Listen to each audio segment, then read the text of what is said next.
Kami dari kelompok 3 di mata kuliah Capstone Design.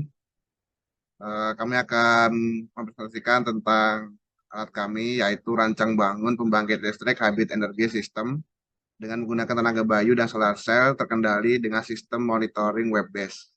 Adapun kelompok kami anggota sebagai berikut: Bivani Aditya, Adida Kirana, Ani Fitria, Tio Marlina, Itani Silviana Hidayat, dengan dosen pengampu Pak Syahalam. Adapun konten yang akan kita sajikan dalam presentasi kita kali ini antara lain adalah latar belakang, rumusan masalah, tujuan dari alat kami, tinjauan pustaka, metode pelaksana kegiatan, blok diagram prototipe alat kami, susunan organisasi dan pembagian tugas, serta biaya pembuatan proyek.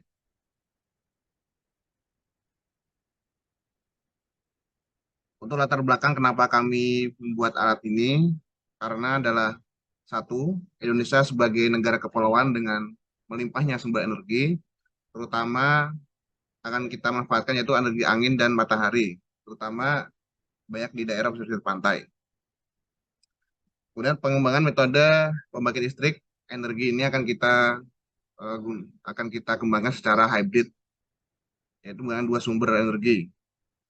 Kemudian yang ketiga adalah pemanfaatan sumber energi angin yang kita manfaatkan sebagai hybrid, dan keempat, pemanfaatan selain dari sistem hybrid pembangkit, kita juga berusaha untuk memanfaatkan peringatan sebagai peringatan gelombang pasang yang disebabkan oleh badai. Kemudian yang kelima adalah pemanfaatan data pembangkit dan beban sehingga dapat digunakan sebagai bahan pengembangan teknologi yang lebih advance untuk masa depan. Selanjutnya ada pun perumusan masalah kenapa kita mengangkat topik ini. Yang pertama, bagaimana kita merancang 2 sumber energi terkendali dengan menggunakan media penyimpanan baterai dengan waktu backup 8-10 menit untuk prototipe pembangkit listrik dengan beban 20 watt. Yang kedua, bagaimana merancang prototipe sistem hybrid energi yang disimpan pada baterai yang terkendali dan termonitoring secara web-based. Yang ketiga, bagaimana merancang prototipe sistem peringatan dini potensi gelombang pasang, monitoring performa pembangkit, baterai, dan beban. Yang terakhir, bagaimana cara merealisasikan dari hasil perancangan tersebut. Oke, next. Baik, tujuan dari dirancangnya Capstone Design ini yaitu untuk memberikan pengetahuan tentang pemanfaatan dan penggunaan hybrid energy system, yaitu tenaga bayu dan juga solar cell sebagai sumber pembangkitan. Yang kedua, untuk memberikan gambaran tentang perencanaan hybrid energy system, peringatan dini potensi gelombang pasang, monitoring performa pembangkit baterai, dan juga beban. Dan yang ketiga, untuk membuat prototipe pembangkit listrik dengan sistem hybrid energy menggunakan tenaga bayu dan tenaga surya, peringatan dini potensi gelombang pasang, monitoring performa pembangkit, baterai, dan beban dengan monitoring web-based.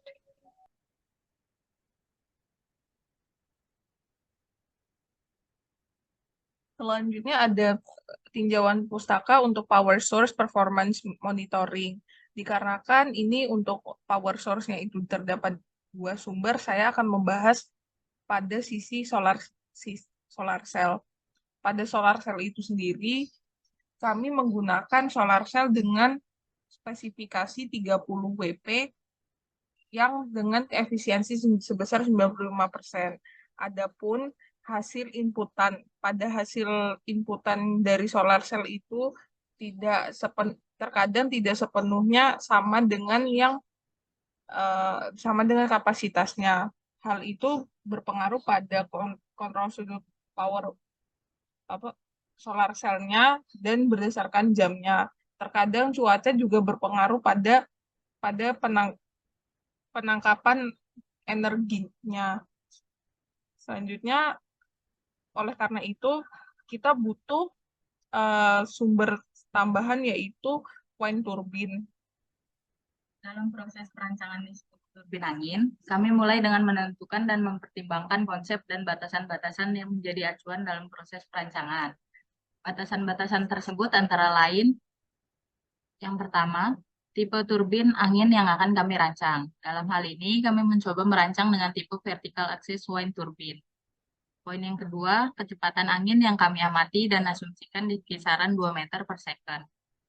Poin ketiga, ukuran turbin angin dalam skala kecil agar mempermudah saat presentasi di kelas.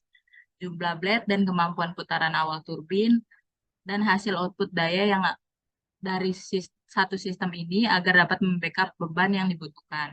Kami juga menambahkan feature pada sisi power source ini untuk dapat dimonitor berfokus pada parameter arus, tegangan, dan daya. Next. Yang kedua, yaitu baterai observation system sebagai power. Untuk daya untuk menyalakan pembangkit listrik di sini menggunakan baterai aki. Adapun item yang dimonitor, yang pertama persentase kapasitas baterai. Itu angka yang menunjukkan jumlah baterai atau kapasitas baterai. Yang kedua, memonitor lama waktu yang dibutuhkan aki.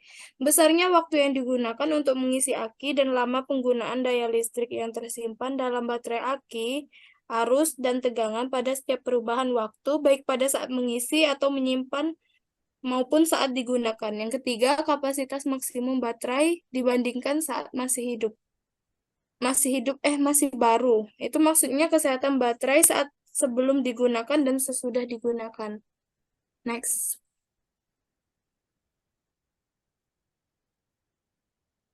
Yang ketiga, EWS, yaitu sistem peringatan dini, early warning system. Adapun alat yang digunakan yaitu anemometer, biasanya alat pengukur kecepatan angin yang banyak dipakai dalam bidang meteorologi. EWS sendiri merupakan serangkaian sistem untuk memberitahukan akan timbulnya kejadian alam. Kejadian alam tersebut berupa bencana maupun tanda alam lainnya. Peringatan dini pada masyarakat atas bencana merupakan tindakan memberikan informasi dengan bahasa yang mudah dicerna oleh masyarakat. Di sini ada diwujudkan dalam bentuk sirene, kentongan, dan lain sebagainya. Oke, next. Kemudian untuk load monitoring, di sini load monitoring akan kita gunakan sebagai bahan atau data untuk pembanding antara beban dan juga daya yang telah kita hasilkan. Adapun dari load monitoring ini, parameter akan kita monitoring antara lain daya aktif, daya reaktif, dan power factor. Sehingga tujuan dari load monitoring ini adalah kita bisa mengetahui efisiensi dari daya yang kita hasilkan dan daya yang kita gunakan. Sehingga bertujuan untuk lebih untuk sebagai data untuk mengembangkan teknologi yang lebih advance.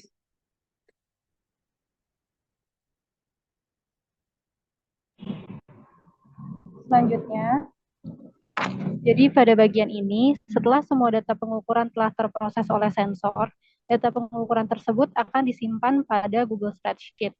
Proses pengiriman data dibantu oleh modul Wi-Fi. Setelah itu, data yang sudah tersimpan pada Google Spreadsheet akan ditampilkan pada web yang telah dibuat dalam bentuk grafik maupun display number. Next.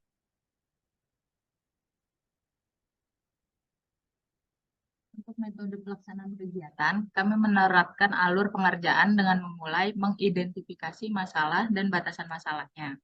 Studi literatur dari buku, internet, dan hasil brainstorming dosen pengampu kami.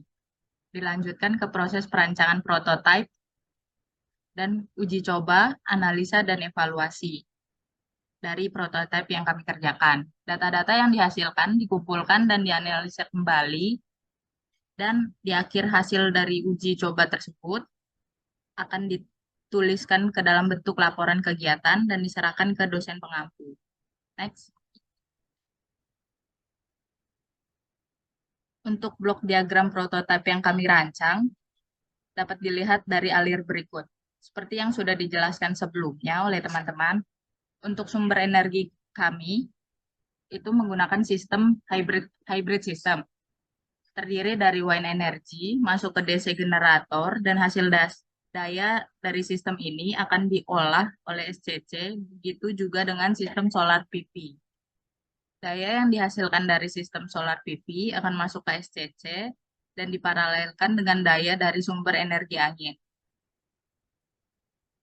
Masuk ke baterai dan menghasilkan dua output dalam bentuk DC. Satu output masuk ke baterai dan output lainnya masuk ke inverter DC to AC 20 volt untuk masuk lagi ke beban. Untuk sisi monitoring, kami merancang beberapa feature seperti load monitoring, battery observation system, power performance monitoring, early storm warning system dengan tambahan alat ukur anemometer yang datanya akan dikelola oleh Arduino dan ditransmisikan dengan modul Wi-Fi. Data hasil parameter yang telah diukur tersebut akan dikirim dan dapat diakses dalam bentuk dashboard web-based. Next. Sekian presentasi kelompok kami, presentasi custom design. Semoga dari presentasi kami ini, video kami ini, bisa juga untuk menjadi bahan untuk selanjutnya, untuk pengembangan selanjutnya. Terima kasih atas waktunya. Bila ada kurangnya mohon maaf, bila ada lebihnya mohon dikembalikan. Terus, terima kasih. Stop recordingnya mana?